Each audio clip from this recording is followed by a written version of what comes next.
Before we get started, I want to let you know that I started a brand new channel called Interesting Enough, where I talk about interesting stuff like will the economy collapse because of this virus? How long it will take us to create the vaccine?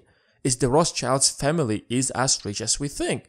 And a lot of other interesting stuff. There are already a few videos you can watch right now, so head to the channel by clicking in the link in the description and subscribe.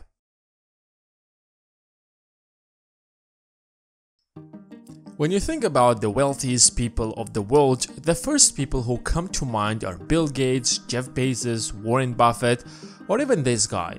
But the problem is that these rankings are made based on the publicly available information, and it doesn't include people who are much wealthier than even Jeff Bezos. Take an example of the Crown Prince of Saudi Arabia, or MBS as he is known more famously. At 34 years old, he bought a yacht for $500 million, a French mansion for $300 million, and for a dessert, he purchased a $450 million Leonardo da Vinci's painting.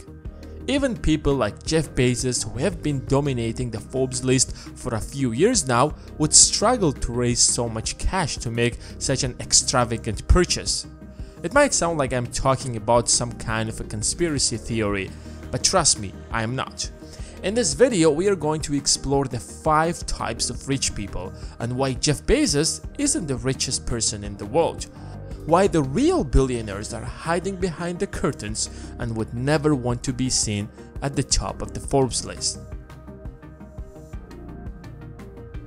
Let's start with the poorest type of rich people. I know that this sentence is quite controversial, but believe it or not, we have a whole segment of rich people who appear on the Forbes list all the time, but don't even have a few $1,000,000. They are known as paper rich. They founded a company in Silicon Valley. The company seems promising. It might be successful in the future, so investors, banks, and financial institutions in general would gladly lend them the cash they need to get to that position and start earning money. Pretty much every startup in Silicon Valley is like that. The company might have a great product with hundreds of employees, but it burns more money than it brings. In fact, some of the largest companies are still running like that, like Uber, Lyft, and even Amazon as recently as a few years ago. Amazon reported its first profitable quarter just in 2018. So all these people might claim to be multi-millionaires or billionaires, but in reality, they probably can't even pay the rent. That's why they all strive to become level 2 rich.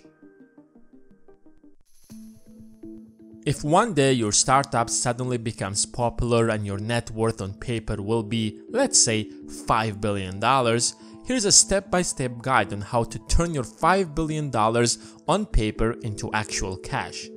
First, do your best to create hype around your app to boost its valuation and then take it public. During the IPO, since a lot of people will be willing to invest in your company, sell a portion of your stake, but not too much since that will devalue your net worth, let's say 5 to 10%. Congrats, now you have $250 million in real money. Go and get yourself a mansion for $20 million, a supercar you always dreamed about, but keep a few $1,000,000 in your account for emergency cases, and the rest invest it into many different stable companies that actually turn a profit. Forbes might estimate your net worth at around $5 billion, but you perfectly know that's not real. All you have is just a few $100 million of real wealth. Take an example of Evan Spiegel. As of 2020, his net worth is $4.3 billion. He should also be able to buy a yacht for $500 million and a mansion in France for $300 million, especially since he holds French citizenship. But he can't. This $4.3 billion is only on paper. From his stake in Snapchat, in practice he can't even get half of that. Snapchat is a huge company and makes a lot of money, but Snapchat has never made a profit. It has been 2 years since it went public. With 218 million users, it's valued at around $31 billion. And Evan's net worth primarily comes from his 18% stake in this company. So even though he's a billionaire, he can't afford a $500 million yacht like MBS. Of course, you can argue that he can suddenly sell his shares and raise $1 billion in cash right now. Theoretically, yeah, but in practice, not really. If he suddenly sells a large portion of his stake, there will be an oversupply of Snapchat shares in the market and will drive the price down, which means his net worth will be much lower. On top of that, if the founder and the person who runs Snapchat will suddenly start selling his shares, investors will lose confidence in the company. They might decide to sell their shares as well, which can result in the crash of the entire company. Jeff Bezos, who is the richest person in the world according to Forbes, is also in this category. Let's say you've had a successful IPO and raised hundreds of millions of dollars. How do you turn the other $4.75 billion of your net worth into real wealth? Here is your step-by-step guide. Keep growing your company, but at the same time, sell a small portion of your shares every single year and invest them into many profitable companies. In 10 or 15 years, you will successfully diversify your portfolio and will no longer be a cashless billionaire. The best example of someone who successfully did this is Bill Gates. He's famously known for building Microsoft. But today, Microsoft makes a small percentage of his portfolio.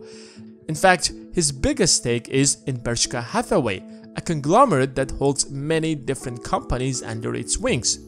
So if Microsoft shares suddenly drop tomorrow, his wealth won't be affected at all, since his wealth comes from many different companies from all around the world and from many different industries. Another example is Travis Kalanick, the founder of Uber. Uber has been around since 2009, but it still hasn't turned a profit, and in 2019 it went public. Travis Kalanick, one of the founders of the company, slowly sold off his entire stake and diversified his portfolio even before the company made a dime in profit. What could be better than having a net worth of $5 billion that's diversified into many different companies, where interest alone probably brings you around $500 million? You don't have to touch the principal at all, because interest alone will provide you with an unbelievably lavish life. However, the next type of rich people are one step ahead. They are the heads of states. In many countries around the world, some individuals rise to power and then consolidate the power around themselves and hold on to it until the end of their lives. And while they are in power, they have the entire wealth of the nation at their disposal. Yes, of course, you might have angry journalists throwing at you uncomfortable questions, but you can always use that wealth to prevent that from happening. Take an example of the former Libyan president, who had an estimated net worth of $200 billion, or the president of Russia, who is in power for 20 years already and recently changed the constitution of the country to stay in power for another 20 years. The entire nation has to pay taxes, and you can do with that cash whatever you wish, or the profits from the natural resources will be under your control. You can have as many private jets as you wish, or yachts, or whatever else you desire. But this type of wealth is not sustainable. At some point, the people of your country will get bored with you and would protest and replace you. And the Arab Spring is a perfect example of that, where many heads of states that were ruling their nations for 30 or 40 years were overthrown and replaced. Qatar is an oil-rich country that has probably the highest GDP per capita in the world. Emir Tamim bin Hamad Al Thani rules it.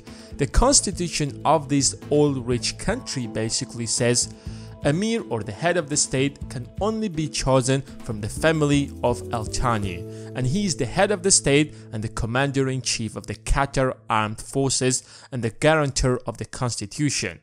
So no matter what he does, how much money he spends, how many palaces and private jets he buys, he can't be taken down. He can spend the nation's wealth as he desires. But most importantly, his son or one of his sons will be the next king of Qatar. And that is the ultimate level of wealth, where you own an entire country. And Qatar isn't the only example. Saudi Arabia, UAE, Jordan are the neighboring countries with similar structures of power. In the UK, the Queen is the head of the state and the Commander-in-Chief of the British Armed Forces, and the government of the United Kingdom is known as Her Majesty's government. She might not control the government directly, but the taxpayers still have to pay for her lavish life and her entire family's expenses that are not cheap. And anyone born into this family will automatically be super wealthy. You can find similar examples in other European countries, in Africa, Asia, and pretty much in every continent. Royal blood is considered privilege, and people for one reason or another in general would treat you as someone blessed by God himself if you are linked to a royal family. That's why history is filled with examples of royal dynasties. People respect and admire royal families and consider them upper-class citizens. That's it for today. If you want to support our channel, then check out our Patreon. Other than that, just give this video a thumbs up if you have enjoyed it and subscribe if you're new around here. Thanks for watching, and until next time.